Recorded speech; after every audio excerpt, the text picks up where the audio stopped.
Hello viewers, Sravanthi's కిచెన్కి స్వాగతం. ఈరోజు మనం చేయబోతున్న స్పెషల్ ఏంటంటే వంకాయ మెత్తాళ్ళు పులుసు. ఇది చాలా టేస్టీగా ఉంటుంది, మీ అందరికీ నచ్చుతుంది. నేను ఎలా చేయాలో మీకు చూపిస్తాను. ముందుగా కావలసిన పదార్థాలు: 1/2 కేజీ వంకాయలు, 2 టమోటా, 1 ఉల్లిపాయ, కొంచెం చింతపండు, 2 రెబ్బల కరివేపాకు, 2 పచ్చిమిర్చి, 1 ఎండుమిర్చి. మన మెత్తాళ్ళు పులుసులో మెయిన్ ఇంగ్రీడియంట్ వచ్చేసి మెత్తాళ్ళేనండి. ఇవి నీట్గా అరగంట సేపు నీళ్ళలో నానబెట్టి ఆ తల తోక ఉంటుంది కదా, అవి నీట్గా ఒలిచి పడేసేయండి. ఆ పైన తెలుపు అనేది ఉంటుంది, అది పూర్తిగా పోయేలా క్లీన్ చేయండి. చూస్తున్నారు కదా, పిక్చర్లో పెట్టున్నాను. అలా నీట్గా ఒక 2-3 టైమ్స్ కడిగి పక్కన ఉంచుకోండి. ముందుగా చెప్పిన ఆనియన్, టమోటా, పచ్చిమిర్చి ఇలా కట్ చేసి పెట్టుకోవాలి. వంకాయల్ని ఇలా చిన్న చిన్న ముక్కలుగా కట్ చేసుకుని వాటిని ఉప్పు నీళ్ళలో వేసి పెట్టాలి, ఎందుకంటే అవి కరునెక్కకుండా ఉంటాయి. ఇప్పుడు స్టవ్ ఆన్ చేసి గిన్నె పెట్టుకోవాలి. ఇప్పుడు 2 స్పూన్ల కోకోనట్ ఆయిల్ వేస్తున్నాను. మీరు కావాలంటే ఏ నూనెైనా వాడుకోవచ్చండి. నేను హెల్త్కు మంచిది అని చెప్పి కోకోనట్ ఆయిల్ వాడుతూ ఉంటాను. చూసారు కదా, ఆయిల్ వేడెక్కింది. ఇప్పుడు మనం చిటికెడు మెంతులు, 1 స్పూన్ జీలకర్ర, 1 స్పూన్ ఆవాలు యాడ్ చేశాను. చూసారు కదా, ఆవాలు జీలకర్ర చిట్పటా అంటున్నాయి. మనం ముందుగా కట్ చేసి పెట్టుకున్న పచ్చిమిర్చిని ఇప్పుడు యాడ్ చేశాను. పచ్చిమిర్చి వేగాక ముందుగా దంచి పెట్టుకున్న 2 తెల్లగడ్డ పాయలను కూడా యాడ్ చేస్తున్నాను. ఈ తెల్లగడ్డ పాయలు బాగా బ్రౌన్ కలర్ వచ్చేదాకా వేయించాలి. ఒకసారి గరిటెతో బాగా తిప్పాలి. తెల్లగడ్డ బాగా వేగితే ఏమంటే పచ్చివాసన రాదు, అందుకోసంగా వేగనివ్వాలి. ఇది గోల్డెన్ బ్రౌన్ కలర్ వచ్చే వరకు వేగనివ్వాలి. చూస్తున్నారు కదా, తెల్లపాయలు బాగా గోల్డెన్ బ్రౌన్ కలర్కి వచ్చాయి. ఇప్పుడు ముందుగా కట్ చేసి పెట్టుకున్న ఆనియన్స్ని యాడ్ చేస్తున్నాను. ఆనియన్స్ని ఇలా చిన్న చిన్న ముక్కలుగా కట్ చేసుకోవడం వల్ల ఏమంటే త్వరగా వేగుతాయండి, దానికోసంగా చిన్న చిన్న ముక్కలుగా కట్ చేసుకున్నాను. ఆనియన్స్ వేసాక ఒకసారి గరిటెతో కలిపెట్టాలి. ఇప్పుడు 1 స్పూన్ సాల్ట్ యాడ్ చేస్తున్నాను. ఇప్పుడు ఆనియన్స్ బాగా వేగాయి.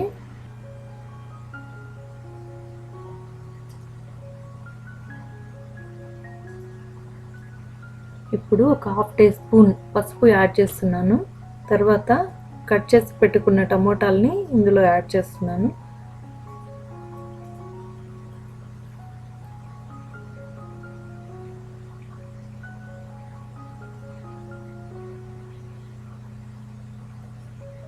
యాడ్ చేసిన తర్వాత ఒకసారి గంటెతో మొత్తం అంతటిని కలిపి పెట్టేస్తున్నాను. టమోటాలు బాగా మగ్గాలండి, మగ్గితేనే టేస్ట్ బాగుంది. టమోటాలు బాగా మగ్గాయి. ఇప్పుడు మనము 1 ఎండుమిర్చి యాడ్ చేసుకుందాం. ఇక్కడ మామూలుగా తిరగమూతలో కూడా వేసుకోవచ్చు, బట్ నేను ఇప్పుడు యాడ్ చేస్తున్నాను ఎందుకంటే నాకు ఇట్లా ఇష్టం, అందుకోసం అని చేస్తున్నా. ఇప్పుడు కట్ చేసి పెట్టుకున్న వంకాయలు కూడా ఇందులో వేసి చూపిస్తున్నట్లుగా ఒకసారి గరిటెతో కలిపి పెట్టాలి. ఇప్పుడు 2 స్పూన్ల కారం యాడ్ చేస్తున్నాను. పులుసు కూరల్లోకి కొంచెం కారం ఎక్కువే పడుతుంది, అందుకోసంగా 2 స్పూన్స్ యాడ్ చేస్తున్నాను.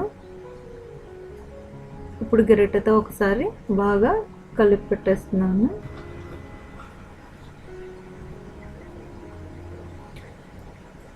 ఇప్పుడు మూత పెట్టి 2 నిమిషాలు మగ్గనిస్తాను. అలా మగ్గనివ్వడం వల్ల ఏంటంటే వంకాయల్లో ఉన్న వాటర్ కూడా బయటకు వస్తుంది, దానికోసంగా. 2 నిమిషాల తర్వాత మూత తీసి ఇప్పుడు కొంచెం నీళ్లు యాడ్ చేయాలి. ఇప్పుడు చింతపండు పులుసు కూడా యాడ్ చేయొచ్చు, బట్ నీళ్లు యాడ్ చేస్తే ఉడికినట్లుగా చింతపండు యాడ్ చేస్తే ముక్కలు త్వరగా ఉడకవండి, అది కొంచెం లేట్ అవుతుంది. అందుకని ముక్కలు కొంచెం ఉడికిన తర్వాత చింతపండు రసం పోయాలి. ఇప్పుడు వాటర్ కొంచెం బాయిల్ అయ్యాయి కదా, ఇప్పుడు ముందుగా మనం శుభ్రంగా క్లీన్ చేసి పెట్టుకున్నాం కదా మెత్తాళ్ళు, వాటిని ఇందులోకి యాడ్ చేద్దాము. మెత్తాళ్ళు వంకాయతో పాటు త్వరగానే ఉడుకుతాయి, సో మీరు ఇప్పుడు యాడ్ చేసుకుంటే సరిపోతుంది.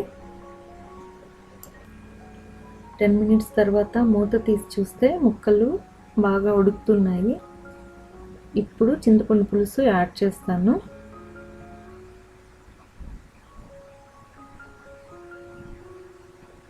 ఇప్పుడు ఇంకొంచెం వాటర్ కూడా యాడ్ చేద్దాము. వాటర్ యాడ్ చేసిన తర్వాత మూత పెట్టేసి కొంచెం సేపు దీన్ని బాగా ఉడకనిద్దాము. మన మెత్తాలు వంకాయ పులుసు బాగా ఉడికినట్టుంది. ఇప్పుడు కరివేపాకు యాడ్ చేస్తాను. ఒకసారి కలిపి పెట్టాక ఉప్పు కారం సరిపోయిందా లేదా చెక్ చేస్తాను.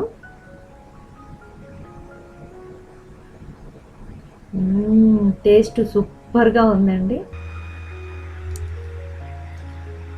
ఇప్పుడు ఇంకొంచెం సేపు ఉడకనిద్దాము. అలా ఉడకనివ్వడం వల్ల ఏమంటే పులుసు చిక్కపడుతుంది.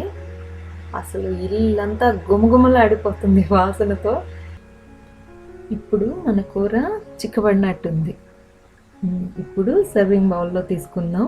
వేడి వేడి అన్నంలో మన ఈ వంకాయ మెత్తాల పులుసు వేసుకొని తింటే టేస్ట్ సూపర్గా ఉంటుంది. మీకు కనుక నా వీడియో నచ్చితే లైక్ చేయండి, షేర్ చేయండి, కామెంట్ చేయండి, సబ్స్క్రైబ్ చేసుకోండి. మరో కొత్త రకం వంటతో నెక్స్ట్ వీడియోలో కలుద్దాం.